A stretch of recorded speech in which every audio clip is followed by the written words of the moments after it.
तो फिल्म की शुरुआत होती है और हम एक लड़की को देखते हैं जो घर की छत के ऊपर चढ़कर सुसाइड करने की कोशिश कर रहा था।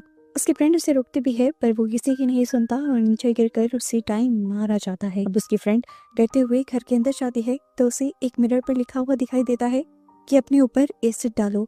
वो लड़की रोते हुए अपने ऊपर एसिड डाल देती है और उसके चिल्लाते ही यहाँ से सीन कट हो जाता है। प्रेजेंट में हमें 8 दोस्तों के एक ग्रुप को दिखाया जाता है जो अभी इसी घर के अंदर आए थे जिस घर के अंदर हमने पहले 2 मौत होती देखी थी। ये लोग यहाँ पर हैलोवीन पार्टी के लिए आए थे, लेकिन यहाँ पर इनका दोस्त इन्हें बताता है कि ये जगह सच में हॉन्टेड है। काफी सालों पहले की बात है, यहाँ पर 7 दोस्त आए थे और उन्होंने ट्रूथ और डेयर खेला था और इस गेम के अंदर वो सब के सब मारे गए थे। इस टाइम सभी लोगों को उसकी ये बातें मजाक लगती हैं और ये लोग यहाँ पर बैठकर ट्रूथ और डेयर खेलने का ही डिसाइड करते हैं। पहले तो ये गेम नॉर्मल ही चलती है, एक दूसरे को ये लोग छोटे मोटे टास्क देते हैं जो ये लोग पूरा भी कर देते हैं, पर आगे जाकर ये गेम टफ होने लगती है। जब एक लड़की से सवाल होता है कि क्या वो अपनी दोस्त को चीट कर रही है तो वो इस सवाल का जवाब देने से झिझकती है, पर सारे लोग उसे फोर्स करते हैं और बताती है कि सच में वो उसे चीट कर रही है। ऐसे ही उन लोगों के दरमियान में लड़ाई हो जाती है, पर उनके बाकी दोस्त उनका मूड कुछ ही मिनटों में ठीक करके वापिस यहाँ ले आते हैं। अगली बारी आती है स्टीव की। वो डेयर चूज करता है और जैसे ही एक पर्ची निकालता है तो उस पर लिखा हुआ था कि अपना हाथ स्टोव पर रखना है, यानी जलते हुए चूल्हे पर रखना है। ये क्या मजाक था, वो अपने आप को तो चोट नहीं पहुंचा सकता था ना। वो अब ये वाला डेयर छोड़कर दूसरा पेपर उठाने की कोशिश करता है तो उस पर यही लिखा हुआ था कि उसे अपना डेयर पूरा करने के लिए सिर्फ 2 मिनट मिलेंगे। वो इस पेपर को फेंकता है और दूसरा निकालता है तो उस पर लिखा था कि उसे हर हाल में ये डेयर पूरा करना होगा। ऐसा लग रहा था कि किसी ने जानबूझकर ये सारे पेपर्स यहाँ से चेंज कर दिए हैं। गुस्से में टाइलर सारे पेजेस यहीं पर फेंककर किचन में चला जाता है। वो फ्रिज से ड्रिंक निकाल ही रहा था कि पीछे हमें दिखाया गया कि स्टोव खुद ब खुद ऑन हो गया और यहाँ पर एक बेबी चेयर खुद ब खुद उसके करीब आने लगी। इस सारे सीन को देखकर वो बहुत ज्यादा डर गया था। इससे पहले कि वो कुछ सोच पाता या करता, वो चेयर उसकी टांगों पर हिट कर देती है और अपने आप को बैलेंस करने के चक्कर में वो अपना हाथ जलते हुए स्टोव पर ही रख देता है। फौरन ही वो अपना हाथ उठाने की कोशिश करता है, लेकिन अब तो जैसे उस स्टोव ने ही उसके हाथ को पकड़ लिया था।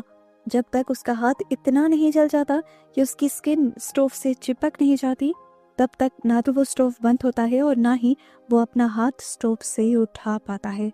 टाइलर जोर जोर से चिल्लाता है। उसकी आवाज से सुनकर सारे दोस्त यहीं पर आ जाते हैं और उसकी ऐसी हालत देखकर सभी डर जाते हैं। पहले तो सबको लगा कि टाइलर अपना डेयर पूरा कर रहा है, पर टाइलर सबको बताता है कि मैंने ये जानबूझकर नहीं किया। यहाँ पर जो जो कुछ हुआ था उसने सब कुछ अपने दोस्तों को एक्सप्लेन किया था और इस तरह की डरावनी कहानी सुनकर ये सारे लोग बहुत ज्यादा डर जाते हैं। खैर, ये सब अब टाइलर को लेकर जाते हैं और उसके हाथ पर दवाई भी लगाते हैं। सभी सोच रहे थे कि क्या टाइलर के साथ जो कुछ हुआ वो किसी और एंटिटी, किसी और क्रिएचर का किया धरा था या फिर वो सब होना टाइलर का वहम ही था। अभी ये लोग इन्हीं बातों में उलझे ही हुए थे कि अचानक बिना किसी के ऑन किए यहाँ का टीवी ऑन हो जाता है, जहाँ से एक डरावनी आवाज इन्हें बताती है कि वो अपनी गेम को छोड़ नहीं सकते। इस ट्रुथ और डेयर की गेम के 3 राउंड्स होंगे जिसे इन सब ने हर हाल में 48 घंटे के अंदर अंदर पूरा करना होगा, नहीं तो इनकी जान चली जाएगी। अभी ये लोग इसी सब चीजों को लेकर शौक ही थे कि अचानक पीछे डाइनिंग टेबल से उड़ता हुआ एक पेपर जैसे के पाँव में आकर गिर जाता है। वो उठाकर देखती है तो उस पर लिखा था कि उसे जाकर टाइलर की जली हुई स्किन जो चूल्हे पर चिपकी हुई थी उसे खाना होगा। वो ये नहीं करना चाहती थी। ऐसा डर पड़कर तो ये सब डर भी गए थे। ये लोग फौरन यहाँ से जाने का फैसला करते हैं और इसी दौरान उसके डेयर के 2 मिनट्स पूरे हो जाते हैं। टीवी पर काउंटडाउन चलने लगता है और इन लोगों के दरमियान में अफरा तफरी मच जाती है। वो फौरन यहाँ से दरवाजा खोलकर भागने की कोशिश करते हैं, लेकिन इससे पहले कि वो लोग निकल पाते उनके हाथ से दरवाजे का हैंडल छूटकर खुद बंद हो जाता है और पीछे से इस घर के सारे खिड़कियां, दरवाजे, सारे रोशनदान, यहाँ तक के बाहर जाने का छोटे से छोटा और बड़े से बड़ा रास्ता भी बंद हो जाता है। यह सब कुछ देखते हुए टाइलर समझ जाता है कि यहाँ पर जो कुछ भी हो रहा है वो किसी और एंटिटी के कहने पर हो रहा है। यहाँ जरूर कोई इवल पावर है जो चाहती है कि ये लोग इस गेम को पूरा करें, नहीं तो वो इनका बहुत बुरा अंजाम करेगा। यही सोचते हुए वो जैसे से कहता है कि तुम्हें अपना डेयर पूरा करना होगा अगर तुम चाहती हो कि हम सब यहाँ पर जिंदा रहें। मुश्किल से कि सब लोग जैसे को मनाते हुए जैसे को किचन के अंदर लेकर जाते हैं तो उन सब के किचन में जाते ही स्टोव खुद ही उनकी तरफ मुड़ जाता है, जैसे स्टोव खुद भी जैसे का डेयर पूरा करने में उसकी मदद कर रहा हो। जैसी बहुत हिम्मत बांधती है और वहाँ से एक छोटा सा स्किन का टुकड़ा उठाकर खा लेती है। ये सब उसने बहुत मुश्किल से किया था।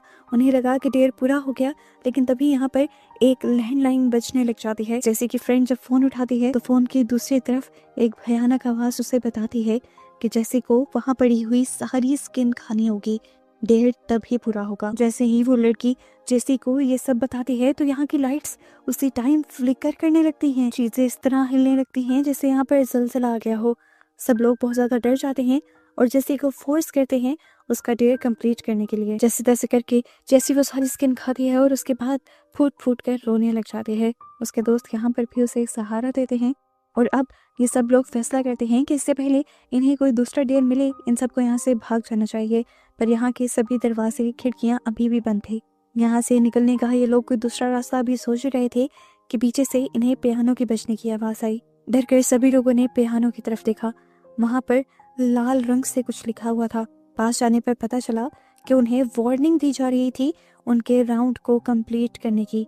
अगला डेयर यहाँ पर टाइलर के बचपन के दोस्त के लिए था। उसे बिजली की तारों को पकड़ना था। डेयर के पड़ते ही यहाँ पर 2 बिजली की तारें नीचे लटकने लगती हैं, जिन्हें देखकर वो लड़का बहुत ही ज्यादा डर जाता है। यहाँ टाइलर उसे समझाता है कि तुम्हें कुछ भी करके इसे पकड़ना होगा, नहीं तो हम सब मारे जाएंगे। तुम यकीन रखो, जैसे ही तुम इन तारों को टच करोगे हम तुम्हें बचा लेंगे। जैसे ही वो लड़का डरते हुए ही से ही उन तारों को पकड़ता है तो फौरन ही टाइलर एक ब्लैंकेट लेकर उसे बचाने के लिए चला जाता है और उसे करंट से छुड़वा देता है। लेकिन वो तारें हाई वोल्टेज थी। डेयर तो पूरा हो गया था, लेकिन उस लड़की को बहुत बुरा करंट लगा था, इतना कि पहले तो वो बेहोश हो गया और फिर उसके मुंह से झाग निकलने लगा। ये सब डर गए, कहीं इनका दोस्त मर तो नहीं गया। पर किस्मत से कुछ ही देर में उस लड़के को होश आ गई। अब उसका दूसरा साथी डरा हुआ बोला, बहुत हो गया, हम और ये गेम नहीं खेलेंगे। उसके कहते ही उसके पास एक बड़े से क्लॉक का शीशा खुल जाता है और अब मिरर के पास खड़ा जो लड़का यहाँ से भागने की बातें कर रहा था, डेयर भी उसी के लिए था और था भी बहुत मुश्किल कि वो अपना घुटना तोड़ दे। ये पढ़कर सभी डर जाते हैं और तभी पीछे से किसी चीज के गिरने की आवाज आती है। देखने को मिलता है कि स्टेयर्स में से एक बेसबॉल बैट लुढ़कता हुआ आ रहा था और वहीं स्टेयर के पास 2 भी लिखा हुआ था, जिसे देखकर ये समझ गए कि डेयर को पूरा करने के लिए इनके पास सिर्फ 2 ही मिनट होंगे। सभी बहुत ज्यादा डरे हुए थे। 1 मिनट गुजर गया था। लाइट्स यहाँ पर फ्लिकर करने लगी, जिसका मतलब था कि खतरा अब बढ़ने वाला है और इनका टाइम खत्म होने वाला है। एक लड़की हिम्मत करती है और वो बेसबॉल बैट उठाकर उस लड़की की टांग पर मारती है, पर इससे चोट तो लगती है लेकिन घुटना नहीं टूटता। यहाँ की हालत और भी ज्यादा खराब होने लगती है। पहले की तरह इस घर में और भी डरावनी चीजें होने लग जाती हैं और इन सारी चीजों से डर कर वो दूसरा साथी वो बैट लेता है और जोर से उस लड़के के घुटने पर मारता है और अब फाइनली उसका घुटना टूट जाता है। उसे बहुत दर्द हो रहा था, वो बहुत जोर से चिल्लाया पर कोई कुछ नहीं कर सकता था। अब ये सब देखते हुए एक लड़की बहुत ज्यादा घबरा रही थी।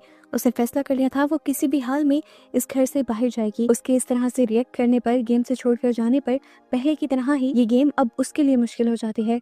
ऊपर से बहुत सारी पर्चियां गिरती हैं जिसमें अब उसके लिए एक टास्क था, उसे सच बोलना था। सवाल था उसके लिए कि क्या वो ड्रग एडिक्ट है। वो जवाब देती है नहीं, पर तभी यहाँ पर किसी चीज के खुरचने की आवाज आती है। ये लोग पीछे मुड़कर देखते हैं तो एक दरवाजे पर लायर लिखा हुआ आ जाता है, जिसका मतलब था कि ये लड़की झूठ बोल रही है। उसके दोस्त दोबारा उससे पूछते हैं कि क्या तुम ड्रग एडिक्ट हो। इस बार भी वो ना में जवाब देती है तो अब उसके मोबाइल पर मैसेज आता है जहाँ पर लिखा हुआ था कि तुम झूठी हो और अब तुम्हें मरना पड़ेगा। अचानक से उसका हाथ जिस दरवाजे पर था वो दरवाजा खुल जाता है। ये मेन डोर था। उसने शुक्र मनाया और वो यहाँ से बाहर चली गई। उसे लगा कि वो आजाद हो गई है, पर उसी पल उसी दरवाजे से एक उड़ता हुआ स्पेयर यानी नेज़े की तरह कोई चीज आकर उसके पेट के आर पार हो गई।